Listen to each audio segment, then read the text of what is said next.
যাকে দেখে আমি হয়ে উঠেছিলাম জোনাকি থেকে জ্যোৎস্না, যার প্রেম পাওয়ার জন্য পৃথিবীর প্রেমে পড়া হলো না, জগৎকুল নাম দিল তার প্রেমিকা।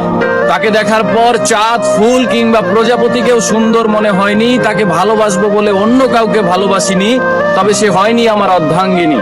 আহ, কি ছিল তার মহিমা! জগৎকুল নাম দিয়েছিল তার প্রেমিকা। সে তো হারায়নি, বরং আমি হারিয়েছি আমায়। সে বলেছিল ভালোবেসে পাল্টে দেব তোমায়, বিচ্ছেদের জামানায়। আহা হা, এর বিপরীতে আমার মুখে সিগারেট আর কবিতাই মানায়। ভালোবেসে হারালাম আমায়। তাকে করা স্পর্শ অথবা তার করা ক্ষিপ্র চুম্বন যেন লেগে আছে আজও ঠোঁটের কোণে। শুধু নেই নেই সেই অনামিকা, যার নাম দিয়েছিল জগৎকুল প্রেমিকা।